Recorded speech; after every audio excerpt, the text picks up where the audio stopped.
কিন্তু একটা মানে একটা গেছে অ্যাটলিস্ট একটা এবং লটস অফ ড্রোনস গেছে অর্থাৎ প্রিজুমেবলি কমপক্ষে $1 বিলিয়ন ক্ষতির সম্মুখীন হয়েছেন ভারত এই যুদ্ধে এখন পর্যন্ত। সুতরাং এবার আবার বলি ভারত কিন্তু মানে অন্যান্য আরো কিছু দেশ আছে তাদের মতোই তথ্য তারা দিতেই চায় না এবং এরা তথ্য সহজে তারা বলবে না, যেহেতু তারা কনফার্ম করে না, তারা কনফার্ম করতেছে না, বোঝা যাচ্ছে যে তারা মানে যদি কনফার্ম করতো, যদি একটা যাইতো তাহলে তারা বলতো যে একটা মিস্টেকেনলি হয়েছে। আমার মনে হয় আরো বেশি আছে, এ কারণে আমরা দেখার জন্য বা এটা শোনার জন্য বা আমরা করি যে এই সমস্ত স্মল স্কার্মিশ যেটা হচ্ছে এটাতে আমি খুশি। ইন্ডিয়া পাকিস্তান যখন এই ধরনের সিচুয়েশনে ব্যস্ত থাকবে, পাকিস্তান ইন্ডিয়ার নিজের ঘর গুছাইতে ব্যস্ত থাকবে, তার ওই যে নাকটা সবসময় আমাদের বাংলাদেশের এখানে গলায়, এটা গলানোর একটু কমবে। বাট এটা যদি নিউক্লিয়ার ওয়ার হয় এটাতে আমরা এফেক্টেড হইতে পারি। আর ভারত যেটা হচ্ছে তারা যদি যুদ্ধে হেরে যাওয়ার চেষ্টা করে তখন সবাইকে জড়ানোর চেষ্টা করে। এই ইয়ার মধ্যে যতজন আছে দেখবেন মিসাইল আমাদের দিকে মারছে, নেপালে মারছে, বলবে পাকিস্তান মারছে। সো এরকম একটা সিচুয়েশন হইতে পারে। সো আমাদের ভারত পাকিস্তান যুদ্ধের সর্বশেষ কি অবস্থায় রয়েছে, পাকিস্তান কি ধরনের হামলা করবে এবং পাকিস্তান যে পরিমাণ হামলা করেছে বা যে পরিমাণ ভারতের ক্ষয়ক্ষতি হয়েছে হামলায়, ভারত যে কতটা গোপন করেছে সেটা শুনলে বা জানলে আপনি অবাক হবেন। যদিও ভারত পাকিস্তানে হামলা করেছে কিন্তু ক্ষয়ক্ষতি ভারতেরই সবচেয়ে বেশি হয়েছে। মিডিয়ার মাধ্যমে ভারত সেগুলো গোপন করার চেষ্টা করেছে এবং ভারতের সবচাইতে যে অস্ত্রগুলো ছিল সেগুলো নাকি নষ্ট হয়েছে। তো ভারত পাকিস্তান যুদ্ধের ক্ষয়ক্ষতি নিয়ে ভারত পাকিস্তান যুদ্ধটা আরো কতটা ভয়াবহ হতে পারে এ বিষয়ে নিয়ে নতুন কিছু তথ্য দিয়েছেন দুজন গুরুত্বপূর্ণ আলোচক এমন রহমান মাসুম ভাই এবং সাবেক সেনা সদস্য মুস্তাফিজুর রহমান। অর্থাৎ ভারত এটা, এবং এখানে আরো কিছু তথ্য হলো যে ভারত পাকিস্তানের 1971-এর পরে যুদ্ধের পরে এই প্রথম পাকিস্তানের অভ্যন্তরে এমন নজিরবিহীন হামলা করেছে ভারত, যা এর আগে যত যুদ্ধ হয়েছে এতটা ডিপ তারা করে নাই, হামলা করে নাই, এই প্রথম তারা এটার হামলা করেছে এবং মসজিদে হামলা করেছে এটা আপনার, এবং বলা হচ্ছে যে এখন কমপক্ষে 70 জন মানুষ মারা গেছেন। আমি আপনাদেরকে গতকাল বলছিলাম যে এটা সত্য নয় এই স্টেটমেন্টটা, এবং অ্যাকচুয়ালি এটা বাড়তে আছে আপনার সাউন্ড কসকস করে সাউন্ড না। সো আমি যেহেতু কসকস করে সাউন্ড আপনাদেরকে বলে রাখি যে এখন তাহলে এটা এত লম্বা করে কথা বলে লাভ নেই যদি আপনার সাউন্ড ইজ ওকে। কেউ কেউ বলছেন যে না, আচ্ছা এখন স্কাই নিউজ বলছে যে ভাই সাউন্ড ঠিক আছে, আচ্ছা থ্যাংক ইউ সো মাচ। এখন পাকিস্তান তারা বলছে যে তারা এটার সময় এবং স্থান বুঝে তারা হামলার জবাব দেবেন এবং তারা promise to the nation that they will take the revenge and they will carry out the retaliatory attack on India. Ladies and gentlemen, Trump White House জাফত খাওয়ায়। আচ্ছা, স্কাই নিউজ ব্রিটেনের সবচেয়ে জনপ্রিয় একটা আপনার এই চ্যানেল, তারা কি বলছে, তারা কখন আইডিয়া করতেছে পাকিস্তান হামলা করবে, এটা একটা গ্লিমস বা আইডিয়া তারা দিয়েছেন। They are very expertise in this regard. So আমরা তাদের এই বক্তব্যটা শুনতে চাই যে আসলে তারা কি বুঝেছেন এই বিষয়টাতে। Take a look at this. Deterrence. They're trying to make it clear to the other side that we will hurt you, and if you do this again, we'll hurt you even more, so don't do it again. That's the message. That's the grown-up version. But of course, deterrence is incredibly perceptual. Deterrence is what the other side feels deterred by.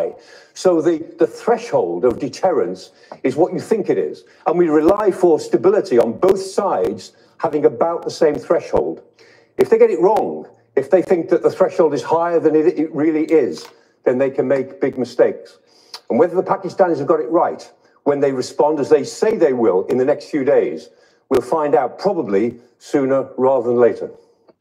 So উনি বলছেন যে attack খুব তাড়াতাড়ি আসতে পারে, সোনার দেন letter, অর্থাৎ পাকিস্তান বলছে 2 দিন এটার আগেই মানে এটা আসতে পারে, because they have the intelligence by the way. তো যে কোনো সময় হামলা হতে পারে, আজকে রাত্রে tonight, maybe tomorrow, they will definitely carry out the attack. এই পাকিস্তান, অলদো আমরা চাই না যুদ্ধ, আমরা শান্তির পক্ষে, বাট ভারত যেহেতু তাদের স্বাধীনতা এবং সার্বভৌমত্ব আঘাত করেছে এবং মসজিদ মাদ্রাসা, একটা জিনিস বলে রাখি আপনার, ভবিষ্যতে বাংলাদেশে ভারত এভাবে ভারত থেকে বাংলাদেশের ভিতরে বিভিন্ন মসজিদে বিভিন্ন এলাকায় কিন্তু হামলা করবে, যদি না ভারত যেভাবে যাচ্ছে ভারত একটা দিন কিন্তু বাংলাদেশ এই ধরনের হামলার শিকার হবে। তবে আমি একটা জিনিস বলে রাখি, yes Pakistan have got the problem about terrorism. Yes, তাদের যে এত মানে সংগঠন, এই তৈবা সেই তৈবা লস্করি তৈবা এই সেই, এগুলা কিন্তু Pakistan they have a problem, undoubtedly. So they have to resolve this problem. Because এই সংগঠন সেই সংগঠন এবং সত্য কথা বলতে গেলে কি আপনি ভারতের সাথে লাগছেন, ভারতের সেনাবাহিনীর সাথে, কিন্তু সিভিলিয়ানসদের উপর attack, it is an act of terror undoubtedly, I can tell you. So এটা পাকিস্তানের প্রবলেম আছে, Pakistan got to solve it. But on the other hand এটাও বুঝতে হবে যে ভারত অনেক ক্ষেত্রে অতিরঞ্জিত করে থাকে এইগুলা। আপনারা বাংলাদেশ বিষয়ে ভারতীয় মিডিয়ার যে অতিরঞ্জিত খবরগুলো দেখেছেন গত মানে 9 মাসে, দেখেন নাই? মানে তারা ডক্টর মোহাম্মদ ইউনূসকে জঙ্গি বানিয়েছে তারা। আপনি দেখেন ডক্টর মোহাম্মদ ইউনূসকে বলছে জঙ্গির মাস্টার মাইন্ড। তো এদেরকে তো বিশ্বাস করা যাবে না। এবং ভারতের মিডিয়ার যে খবরগুলা, যেগুলো আমরা গদি মিডিয়া বলি ভারতীয়রা, কতটা ভয়ঙ্কর হতে পারে এজ ইউ নো, আপনি জানেন, আমি জানি, আমরা সবাই জানি, রাইট? সুতরাং ভারতের দেওয়া তথ্যের উপরে বিশ্বাস করে বক্তব্য দেওয়াটা আপনার খুবই tough, ladies and gentleman. So তারা হামলা করবে যে কোন সময়, আমরা দেখতে চাই তারা আসলে কি ধরনের মানে রিটেলিটরি অ্যাকশনে তারা যায়। আমরা আশা করি কোনো সিভিলিয়ানসরা ক্ষতিগ্রস্ত হবে না।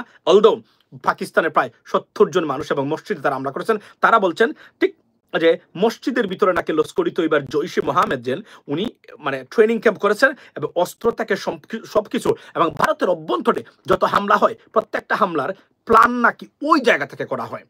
সত্যমিথ্যা আমরা জানি না, তবে terrorism, Pakistan have got terrorism problem, এটা আমরা বলতে বাধ্য। এটার এটা লুকানোর কোনো কিছু নেই আমি মনে করি। সুতরাং তবে ভারত অনেক ক্ষেত্রে এই সময়টা বেছে নেওয়ার মূল কারণ international perspective, particularly president Trump ক্ষমতায় আছেন, যখন কারণ একটা গ্রিন সিগন্যাল তারা পেয়েছেন। এখন এটা যে কি পরিমাণ যেতে পারে আমি ভারত হয়তো না বুঝে এটা মানে ওই যে এই যে বদলুক বলছিলেন actually showing the deterrent power, like মানে hey I have power, I can do that, you Pakistani you should be scared of India. This is one kind of signals or message they want to give it to Pakistanis, but let's see how Pakistan handle this kind of threat from India, ladies and gentlemen. So আমরা অপেক্ষা করব, এখন আমরা দেখার বিষয়। তবে এখন পর্যন্ত আমরা কনফার্ম হতে পারিনি মানে আপনার কতটা fighter jets grounded or destroyed by আপনার পাকিস্তানি এয়ারফোর্স। তবে এটা বলে রাখা ভালো যে ভারতীয় এয়ারফোর্সের দক্ষতা পাকিস্তানিদের চেয়ে অনেক গুণ কম। French official told CNN about Rafale shutdown. How many Rafale shutdown এটা বলছে তারা, এটা কি বল, তারা বলছে একটা, রাইট? তারা কনফার্ম করেছেন একটা। ডোনাল্ড আচ্ছা, তাহলে একটা যদি মানে কনফার্ম করে তারা, হতে পারে আরো কয়েকটা, কারণ ভারতীয় মিডিয়া কিন্তু একটা গেছে, অ্যাটলিস্ট একটা, এবং লটস অফ ড্রোনস গেছে, অর্থাৎ প্রিজুমেবলি কমপক্ষে $1 বিলিয়ন ক্ষতির সম্মুখীন হয়েছেন ভারত এই যুদ্ধে এখন পর্যন্ত। সুতরাং আবার বলি, ভারত কিন্তু মানে অন্যান্য আরো কিছু দেশ আছে তাদের মতোই তথ্য তারা দিতেই চায় না, এবং এরা তথ্য সহজে তারা বলবে না, যেহেতু তারা কনফার্ম করে না, তারা কনফার্ম করতেছে না, বোঝা যাচ্ছে যে তারা মানে যদি কনফার্ম করতো, যদি একটা যাইতো তাহলে তারা বলতো যে একটা মিস্টেকেনলি হয়েছে। আমার মনে হয় আরো বেশি আছে, এ কারণে আমরা দেখার জন্য বা এটা শোনার জন্য বা আমরা এটা তথ্যটা আমরা ক্লারিফাই করার জন্য হয়তো আমরা আমাদেরকে কিছু সময় অপেক্ষা করতে হবে। তবে আপনাদেরকে বলি যে যারা যোগ দিলেন এখানে, ভারত এবং পাকিস্তানের সামরিক তুলনা একটা গ্রাফস আছে এখানে, আমি আপনাকে পড়ে শোনাই আপনাদেরকে, আপনারা অনেকেই জানেন মানে এটা পাকিস্তান ভারত কার হাতে কত অস্ত্র, এটা বাংলাতেই বলি আমি আপনার। ভারতের মোট আপনার সেনা সংখ্যা প্রায় 14 লক্ষ, পাকিস্তানের মোট সৈন্য সংখ্যা 7 লক্ষ। তবে পাকিস্তানের সৈন্যর ব্যাপারে বলতে গেলে আমি যদি বলি 7 লক্ষ আর ভারতের 20 লক্ষ থাকলেও 7 লক্ষ, পাকিস্তানের 7 লক্ষের জন্য এটা এনাফ না, 40 লক্ষ লাগবে যদি 7 লক্ষকে মোকাবেলা করতে হয়, এটা বিষয়ে কোনো সন্দেহ নাই। আর ভারতের কাছে 730টি যুদ্ধ বিমান, পাকিস্তানের যুদ্ধ বিমানের সংখ্যা হচ্ছে প্রায় 450। ভারতের কাছে আছে 90 থেকে 110টি পারমাণবিক অস্ত্র, পাকিস্তানের কাছে আসে 100 থেকে 120টি পারমাণবিক অস্ত্র। তো বোঝা যাচ্ছে মানে নিউক্লিয়ার পাওয়ার যে দিক দিয়ে দেয়ার নেক অ্যান্ড নেক, দুজনেই সমান, কিন্তু অন্যান্য ক্ষেত্রে এবং এখানে সত্য কথা বলতে গেলে মানে আপনার সৈন্য সংখ্যা যদি গ্রাউন্ড যুদ্ধ হয় মানে অন দ্য ল্যান্ড হয়, তাহলে পাকিস্তানের সাথে ভারত কখনোই পারবে না, এটা অলমোস্ট তারাও জানেন। এর জন্য তারা পাকিস্তানের সাথে ওই যুদ্ধে কখনো তারা আসবেন না, এটা মোটামুটি কনফার্ম। তবে যে এয়ারফোর্সের ব্যাপারটা হলো, কিন্তু এয়ারফোর্স যখনই যায়, এর আগে আপনারা দেখেছেন যে মনে আছে কিছুদিন আগে যে আপনার আরেকটা হামলা হয়েছিল যেখানে ভারতের একজন ক্যাপ্টেনকে, পাইলটকে পাকিস্তানিরা বন্দী করেছিল এর আগে। অর্থাৎ বিমান বাহিনীতে ভারত খুবই দুর্বল বোঝাই যাচ্ছে। তারা নিজের অভ্যন্তরে দেশ থেকে হামলা করতে গিয়ে তারা মানে একটু যদি কয়, এটা একটা ডিজাস্টার। দেখেন এরা কিন্তু পাকিস্তানে আকাশে আসেনি, পাকিস্তানের আকাশসীমায় না এসে যদি তাদের বিমান মানে আপনার খোয়া যায়, এটা একটা ডিজাস্টার ফর ইন্ডিয়ান এয়ারফোর্স, মানে আনডাউটেবলি। অভিনন্দনকে মনে আছে, এটা সব জায়গায় মোটামুটি ফিল্ম থেকে শুরু করে প্রত্যেকটা জায়গায় এটা ভাইরাল ছিল এবং প্রত্যেক জায়গায় আমরা এটা দেখেছিলাম, ladies and gentleman. So far মানে হতাহতের সংখ্যা পাকিস্তানের up to 70 people so far killed by air strikes, এবং ভারতের 5টি বলা হচ্ছে claimed by Pakistanis, yet to be confirmed by the international authority and India, but presumably we can tell at least 3 confirmed gone, which is maybe 5. So in terms of cost, around $1 billion confirmed lost by this attack from India. দেখুন ডিজাস্টারটা কোন জায়গাতে, ইন্ডিয়ার ভিতর থেকে হামলা করে মানে 5টা যদি যুদ্ধ বিমান পড়ে যায়, $1 বিলিয়ন খরচ হয়। যদি পাকিস্তানের এয়ার স্পেসে এসে হামলা করতে হয় তাহলে অবস্থাটা কোন অবস্থা দাঁড়াবে, এটা কিন্তু সহজেই মানে বাবার বিষয়। অর্থাৎ এই জায়গাতেই দুর্বলতা এখানে আছে। তবে আমি আবারও বলি, I condemn any terrorist activities. Terrorism should not have any place in any religion, and we should reject it in the name of anything, religion or political affiliations.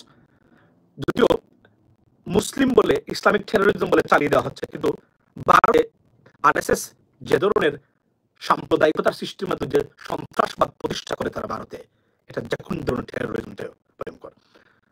Sound is not clear অনেকে বলছেন, আমি আসবো অন্য সময়। আমি প্রথমেই মনে করি যে আমাদের এটা হচ্ছে মোদী সরকার যখন তাদের আর্টিকেল 35 সম্ভবত 35 আলফা, যেটা হচ্ছে এটা ছিল একটা প্রিন্সলি স্টেট, ওখান থেকে তারা সরাসরি ভারত সরকার তার আন্ডারে যখন কাশ্মীরকে নিয়েছে, এটাই হচ্ছে মূল কারণ এই জিনিসটা কাশ্মীরিবাসী ঠিক মতো নেয় নাই, যদিও তারা ইন্ডিয়ার সাথে শান্তিতেই ছিল, কিন্তু তারা এই জিনিসটাকে মেনে নিতে পারে না, এই জন্য এটা এসকেলেট করছে। এখন তারা চোখ বন্ধ করে এটা পাকিস্তানের উপরে দোষটা দিচ্ছে।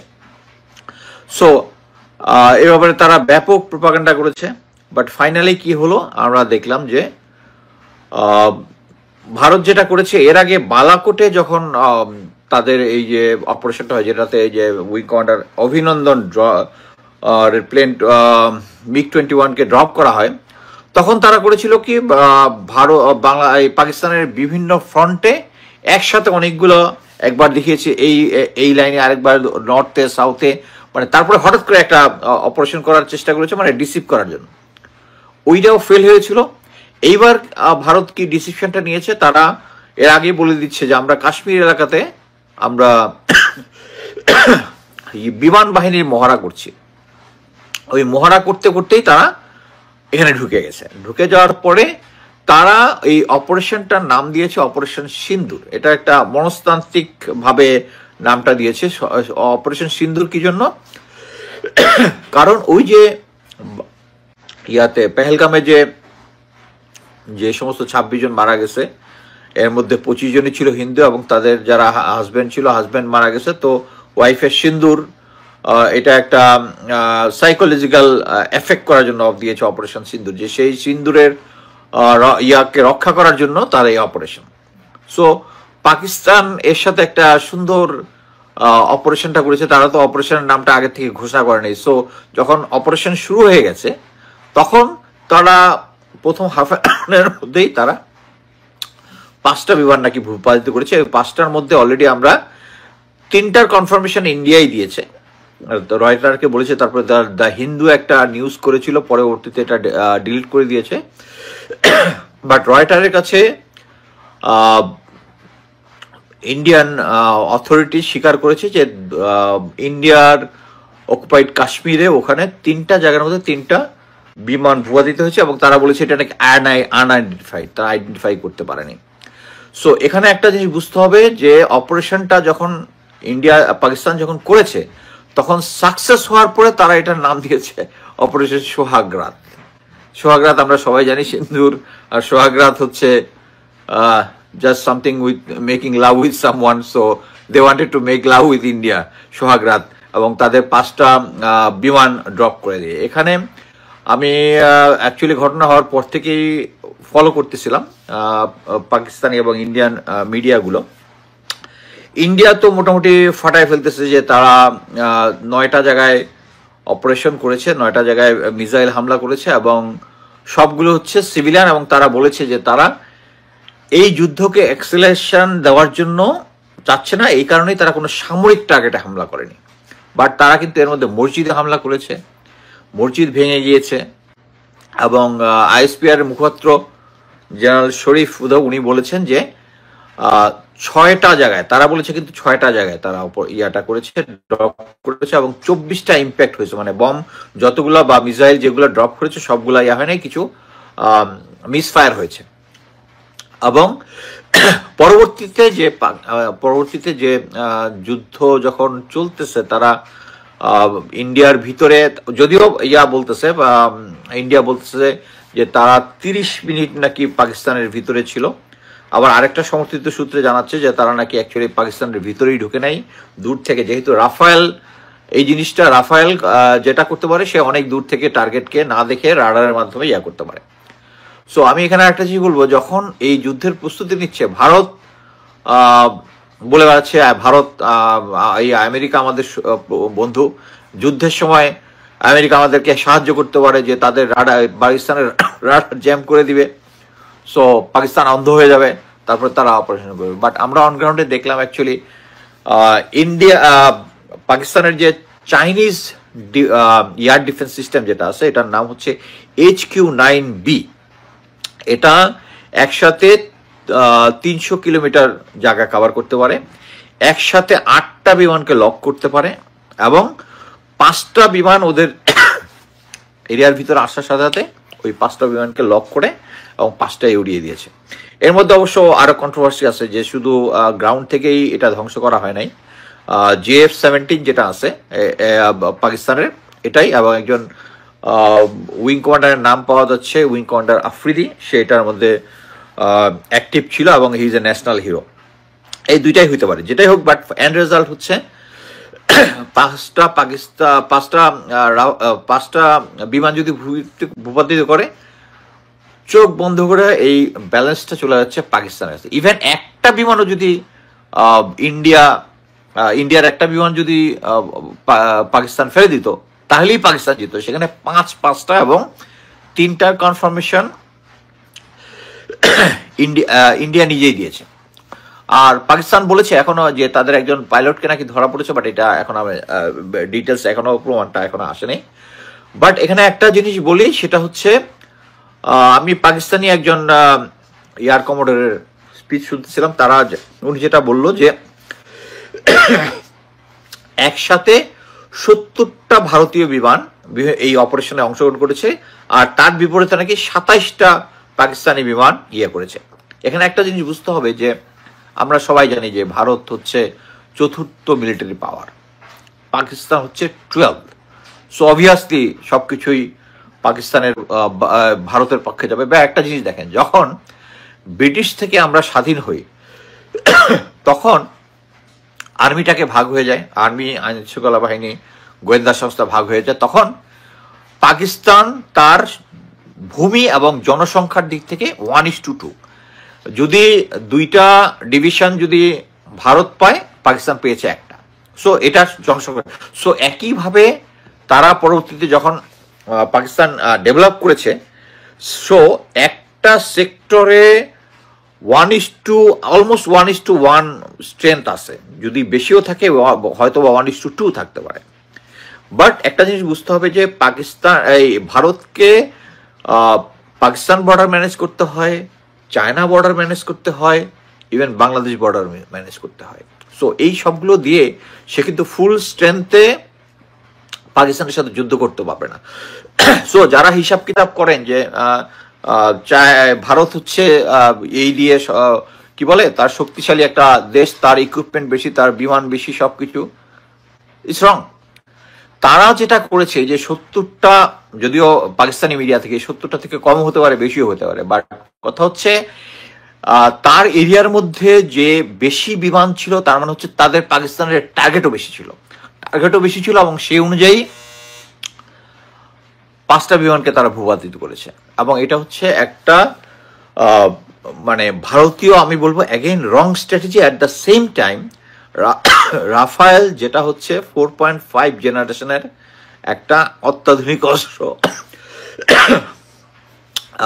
বিমান, যেটার মার্কেটিং অ্যাকচুয়ালি হয়েছে তার ক্যাপাবিলিটি নিয়ে, কিন্তু এখন পর্যন্ত কিন্তু কোনো যুদ্ধে এই বিমানটা ব্যবহার হয়ে তার উপযুক্ততা প্রমাণ করতে পারে নাই। বাট অন গ্রাউন্ডে উল্টা দিকে পাকিস্তানের যে নিজেরা বানায় JF-17 এটা কিন্তু ব্যাটেল টেস্টেড, রাফায়েল কিন্তু ব্যাটেল টেস্টেড না।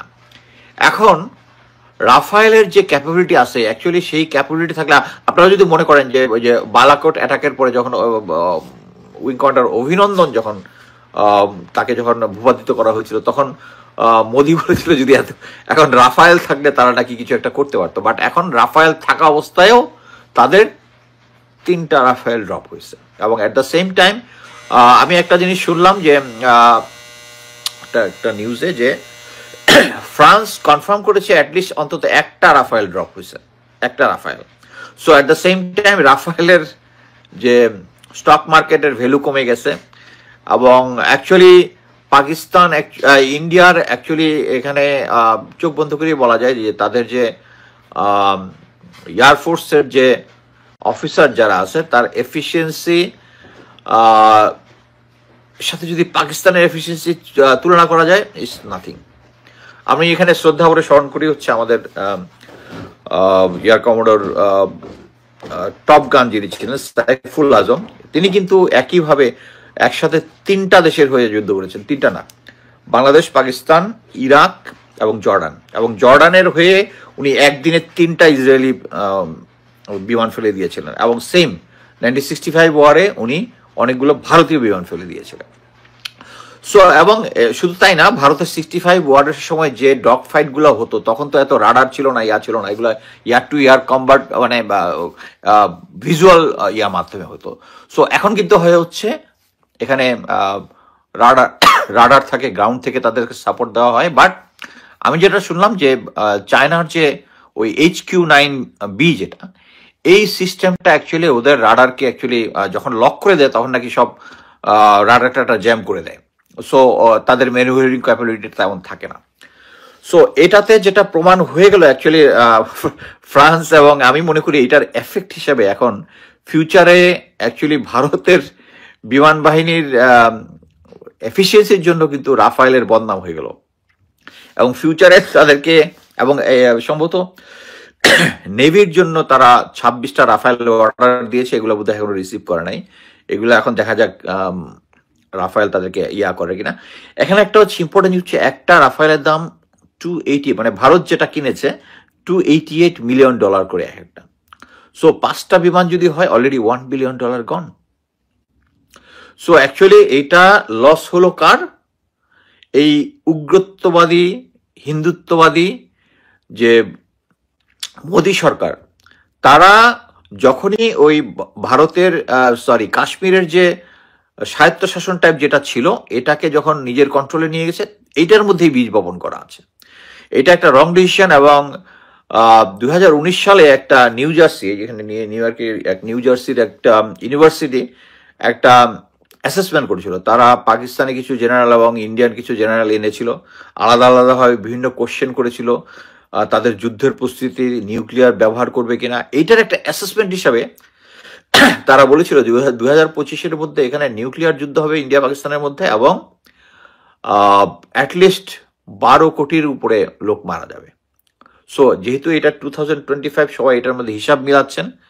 বাট এটা বুঝতে হবে যে এই অ্যাসেসমেন্টটা হয়েছে হচ্ছে 2019, তার মানে হচ্ছে তখনও এই নরেন্দ্র মোদী ক্ষমতায়। সো তারা করে কি, এখানে হচ্ছে ডিসিশন নিবে কিন্তু লিডারশিপ। সো নরেন্দ্র মোদীকে তারা অ্যাসেস করেছে যে এই লোকটা হচ্ছে পাগল, এই লোকটা হচ্ছে হিন্দুত্ববাদী, এবং তার নিজের লাভের জন্য নিজের ব্যক্তিগত নিজের দেখাতে চাবে যে সে একটা বিশাল বিশাল একটা বীর, তার দিয়ে এবং তার দলের পক্ষে একটা যুদ্ধ বাঁধানোর চেষ্টা করবে। এই কারণেই কিন্তু এই সিচুয়েশনটা হয়েছে। এবং তারা অ্যাসেস করেছে যে 2025-এ একটা হইতে পারে, কি বলে, নিউক্লিয়ার ওয়ার হতে পারে। আর আরেকটা কারণ হচ্ছে পাকিস্তানের যে ডিফেন্সিভ পলিসি যেটা আছে, এখানে হচ্ছে তারা আক্রান্ত হলেই তারা নিউক্লিয়ার ব্যবহার করবে, এরকম একটা ডক্ট্রিন তাদের আছে। সো এই দুইটা হিসাব মিলায়, বাট আমি এখন যেটা মনে করি যে এই সিচুয়েশনে বর্তমানে যদি যুদ্ধের ব্যালেন্স দেখি, পাকিস্তান অনেক এগিয়ে আছে। স্কোর কার্ড যদি বলি তাহলে এখন পর্যন্ত সিএনএন থেকে যেটা দেখলাম যে পাকিস্তানের মারা গেছে 26 জন সিভিলিয়ান এবং 46 জন হচ্ছে আহত হয়েছে। ইন্ডিয়ার মারা গেছে 10 জন, তাদের 48 জন আহত, এবং তাদের 5টা বিমান এবং একটা ড্রোন, মিলিটারি ক্যাপেবল ড্রোন যেটা দিয়ে এয়ার স্ট্রাইক করা যায়, তারা ধ্বংস করেছে। সো স্কোর কার্ড দেখলে এটা পাকিস্তানের পক্ষে। বাট এখন আবার পাকিস্তান আবার বলেছে যে এটা নিয়ে আগামী 48 ঘন্টার মধ্যে রিটালিয়েট করব, তারা এটার প্রতিশোধ দিবে। বাট আমি মনে করি যে পাকিস্তানের অ্যাকচুয়ালি প্রতিশোধটা হয়ে গেছে। এখন এটাকে যদি অ্যাক্সেলারেশন করা হয় তাহলে দেখা যাবে যে এটা নিউক্লিয়ার ওয়ারের দিকে যেতে পারে। এবং আমি অ্যাকচুয়ালি নিজে বলেছিলাম যে ইন্ডিয়া পাকিস্তান যুদ্ধ হবে না। কারণটা হচ্ছে কি, আপনি অ্যাকচুয়ালি বুদ্ধিমান এনিমিকে অ্যাসেস করতে পারেন, কারণ যে বুদ্ধিমান এনিমি জানে যে এটাতে কোনটাতে লাভ কোনটায় ক্ষতি। এই মোদি চাওয়ালে জানে না। এবং বাংলাদেশে যেটা হয়েছে যে শেখ হাসিনার আমলে আমরা দেখছি জেনারেলরা প্রমোশন আর ক্ষমতার লোভে শেখ হাসিনার পা চাটছে। সেম জিনিস ওই ইন্ডিয়ান জেনারেলরা সেম কাজ করতেছে, প্রমোশন এবং ইয়ার লোভে মোদি যেটা বলতেছে ওইটাই করতেছে। বাট এট দ্য এন্ড আমি মনে করি পাকিস্তানের এখন স্থিত হওয়া উচিত আগামী 48 আওয়ার্সের মধ্যে যে তারা আবার হামলা চালাবে, যেটা এইভাবে করাটা মানে হলে এটা নিউক্লিয়ার যুদ্ধের দিকে যাবে। আমি মনে করি যে এই সমস্ত স্মল স্কার্মিশ যেটা হচ্ছে এটাতে আমি খুশি। ইন্ডিয়া পাকিস্তান যখন এই ধরনের সিচুয়েশনে ব্যস্ত থাকবে, পাকিস্তান ইন্ডিয়ার নিজের ঘর গুছাইতে ব্যস্ত থাকবে, তার ওই যে নাকটা সবসময় আমাদের বাংলাদেশের এখানে গলায়, এটা গলানোর একটু কমবে। বাট এটা যদি নিউক্লিয়ার ওয়ার হয় এটাতে আমরা এফেক্টেড হইতে পারি। আর ভারত যেটা হচ্ছে, তারা যদি যুদ্ধে হেরে যাওয়ার চেষ্টা করে তখন সবাইকে জড়ানোর চেষ্টা করে। এই ইয়ার মধ্যে যতজন আছে দেখবেন মিসাইল আমাদের দিকে মারছে, নেপালে মারছে, মেরে বলবে পাকিস্তান মারছে। সো এরকম একটা জিনিস হইতে পারে। সো আমাদের এখন কি করা উচিত বাংলাদেশের? আমি মনে করি যে বর্তমানে বাংলাদেশ আর্মির যে স্ট্রং পয়েন্ট, উইক পয়েন্ট সব ইন্ডিয়া জানে। এই গত 16 বছরে ভারতের গোয়েন্দা সংস্থা থেকে শুরু করে আর্মি সবাই আমাদের যত ক্যাপাবিলিটি আছে সবকিছু জানে। সো এই সিচুয়েশনে বাংলাদেশ আর্মিকে অ্যাকচুয়ালি কিন্তু সম্পূর্ণভাবে সংস্কার করতে হবে, মিলিটারি ক্যাপাবিলিটি, আর্মামেন্ট থেকে শুরু করে সবকিছু। এবং এটা করতে হলে আপনি জেনারেল ওয়াকারের আন্ডারে পারবেন না। General Waker, lieutenant colonel Shahin, আরো যারা আছে আমি এই মুহূর্তে না বলি, এই দুইটা হচ্ছে মেইন হচ্ছে ভারতের এজেন্ডা। আর একটা হচ্ছে ডিএমআই, ব্রিগেডিয়ার জেনারেল সেলিম, সরাসরি ভারত থেকে কোর্স করে আসছে, আসার পর থেকে ওখানটায় ডিএমআই হয়ে এখন ওই আন্দোলনের সময় তার অনেক ভূমিকা ছিল, এটাকে অনেকে লেখালেখি করছে। এই বড় বড় যারা ভারতের এজেন্ট যারা ছিল এদেরকে সরাইতে হবে। সরানোর পরে আমাদের ডিফেন্সটাকে ঢেলে সাজাইতে হবে। আদারওয়াইজ মানে সানজুর একটা কথা আছে যে ইফ ইউ ওয়ান্ট টু, জিনিসটা হচ্ছে যে তুমি যদি শত্রুর সবকিছু জানো তাহলে তুমি তার সাথে এঙ্গেজ হইতে পারো এবং ইউ উইল নেভার লুজ, এরকম একটা কথা। আমি এক্স্যাক্টলি এটা নয়, বাট কথা হচ্ছে সবকিছুই যখন ভারত জানে, আমরা যদি তাদের সাথে একটা যুদ্ধে জড়াই, আমরা গ্রাউন্ডে হয়তো বা গ্রাউন্ড হোল্ড করতে পারবো আমাদের মিলিটারি মাইট দিয়ে, বাট অ্যাট দ্য এন্ড আমরা সাকসেসফুল নাও হইতে পারি, কারণ আমাদের ভিতরে ভারতীয় লোকজন আছে, আমাদের জেনারেলরা হচ্ছে ভারতীয় চর। সো এটা চেঞ্জ করতে হবে। সো এখানে আমি মনে করি যে বাংলাদেশ আর্মিকে অ্যাকচুয়ালি এখানে ঢেলে সাজাইতে হবে। এই যুদ্ধের প্রস্তুতি, প্রফেসর ইউনুস যেটা কয়েকদিন আগে বলেছে যে আমাদেরকে যুদ্ধের জন্য প্রস্তুত হতে হবে, বাট যুদ্ধের জন্য প্রস্তুত হইতে হবে এবং অ্যাট দ্য সেম টাইম আমি একটা জিনিস বলি, এর আগে জেনারেল আজিজের আমলে বাংলাদেশ আর্মির জন্য তারা ইন্ডিয়ান ট্রাক কিনেছে, অশোক লেল্যান্ডার। আমরা যদি ওদের সাথে যুদ্ধ বা কনফ্লিক্ট হই, অলরেডি তো আমরা দেখতেছি যে কিছু হইলেই তো এইটা সাপ্লাই দিবে না, ওটা সাপ্লাই দিবে। যুদ্ধ অবস্থা যদি শুরু হয় আমাদেরকে কিছু দিবে না, এটা স্পেয়ার পার্টস কোনো কিছু দিবে না, আমরা ওখানে কিনছি। তারা বাংলাদেশ আর্মির যত সিও আছে তাদের জন্য টাটা হেক্সা এটা জেনারেল আজিজকে নিয়ে আসছে। এটা নিয়ে আমি লেখালেখার পরে আমাকে দুইজন, আমার এক পুরনো সিও আর একজন সিনিয়র অফিসার জাস্ট ফোন করে থ্রেট দিছে যে তুমি এখন যদি বাংলাদেশে আসো, তোমাকে যদি এয়ারপোর্ট থেকে অ্যারেস্ট করা হয় তুমি কি করবা? আমি বললাম স্যার আপনার কাছে সাহায্য চাবো না। এনিওয়ে, সো তাছাড়া তারা ভারত করেছিল কি, আমাদের সম্ভবত 100-এর মতো ল্যাপটপ দিয়েছিল।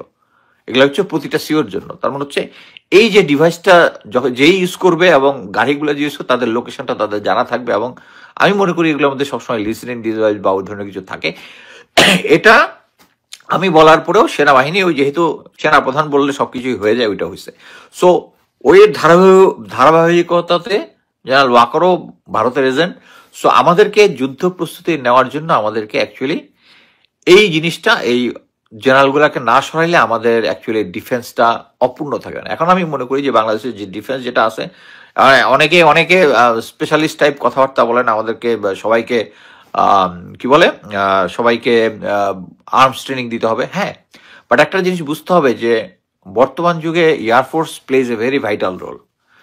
আমাদের এয়ার ডিফেন্স সিস্টেমটা যদি আমরা শুধু আপগ্রেড করি, এখন এটার জন্য একটা রাফায়েল কেনার থেকে কিন্তু এটা দিয়ে সবচেয়ে অত্যাধুনিক আমি মনে করি যে চাইনিজ যেটা আছে HQ-B9, এটা আমরা কিনতে পারি, এই জিনিসটা কিনতে পারি। মোট কথা হচ্ছে এটা, বা আমেরিকা যদি আমাদেরকে যদি করিডোর, ওই মায়ানমারের ওখানে করিডোর দিতে, আমরা আমেরিকার সাথে একটা ডিলে আসতে পারি যে তোমরা আগে মায়ানমার যদি আমাদের এখানে এয়ার স্টাফ করে, তুমি আমাকে এয়ার ডিফেন্সটা দিবা। আমার কাছে সবকিছু গিভ অ্যান্ড টেক, মানে আমরা কোনো সাপোর্ট করলে তাদের কাছে কিছু একটা আদায় করতে হবে। সো আমরা যদি ওদের কাছে ডিফেন্সটা পাই, ওইটা আমরা ইন্ডিয়ার এগেনস্টে ব্যবহার করতে পারবো, কোনো নাই। বাট কথা হচ্ছে আমাদের ডিফেন্স সিস্টেমটা করতে হবে। যারা অ্যাকচুয়ালি আরো বেশি জ্ঞানী, এখানে আমি বলবো না যে আমার জ্ঞানের মাত্রা অধিক, আমি যেটা লেম্যান ভাবে যেটা বুঝি সেটা হচ্ছে ভারত আমাদের সবকিছু জানে, এই জিনিসটা আমাদেরকে চেঞ্জ করতে হবে। বাট এই মুহূর্তে আমি চাই না যে একটা নিউক্লিয়ার ওয়ার হোক। নিউক্লিয়ার ওয়ার হইলে এটা আমাদের এফেক্ট করবে। এবং পাকিস্তান এই মুহূর্তে জাস্ট সিম্পলি 6-0 গোলে, 6 না ওকে 5 বলি, দ্রোনটা বাদ দিলাম, 6-0 গোলে এগিয়ে, 5-0 গোলে এগিয়ে আছে। এটা মোদী সরকার যেটা চেয়েছিল যে ওদের হিন্দুত্ববাদী যে এন্টি মুসলিম অ্যাটিটিউড যেটা আছে, এই জিনিসটা সবার মধ্যে ইনফ্লিক্ট করার চেষ্টা করছে। এবং পাকিস্তান, ইন্ডিয়া খুব স্মার্টলি ওই যে তাদের যে ব্রিফিং যেটা হয়েছে এরপরে ওদের মিনিস্ট্রি অফ ডিফেন্স থেকে, ওখানে দেখলাম যে লেফটেন্যান্ট কর্নেল বা কর্নেল কুরেশি, একজন মহিলা মুসলিম মহিলা, তাকে নিয়ে এসছে জাস্ট টু ব্যালেন্স করার জন্য। সো এই মুহূর্তে ভারতীয় মিডিয়াগুলো দেখলে আপনি দেখবেন যে শুধু বলতেছে যে তারা এয়ার স্ট্রাইক করেছে, এই করেছে, সেই করেছে, কিন্তু তাদের সমস্ত বিমান অ্যাটাকের পরে ফেরত আসছে কিনা এটা নিয়ে একটা কথা বলতেছে না। এক জায়গায় আমি শুনেছিলাম বোধহয় ইন্ডিয়া টুডেতে, যে তারা বলতেছিল যে হ্যাঁ ইয়াতে অকুপাইড কাশ্মীর যেটা আছে ওখানে 3টা এরকম বিমানের হয়েছিল, ওইটুকু হওয়ার পরে শেষ। এই দ্য হিন্দু এটা নিয়ে নিউজ করার পরে আবার ডিলিট করে দিয়েছে। এবং অ্যাকচুয়ালি গদি মিডিয়া এখন শুধু ওই বকবকই করতেছে যে তারা ইয়ার মধ্যে কতগুলা অপারেশন করে আসছে। ইভেন একজন এক্স জেনারেল টুইট করেছে, যে নামটা আমি ভুলে গেলাম, টুইট করেছে যে পিকচার আবি বাকি। বাট কথা হচ্ছে এটা হচ্ছে মানে 5টা বিমান হারানোর পরে পিকচার আর কোথায় বাকি থাকে আমি বুঝলাম না। সো আমার অ্যাকচুয়ালি যা বলার ছিল আমি বলেছি। এখন যদি কোনো কোশ্চেন থাকে দিব। 8Q9B KSM, আচ্ছা হ্যাঁ, আমি ডিটেলসটা জানি না। The guy is you not a কি ইংলিশে তো বুঝি না। আমাদের অন্তত লালমনিরহাট চায়না এয়ারবেস চাই। ওকে, কোনো কোশ্চেন থাকলে।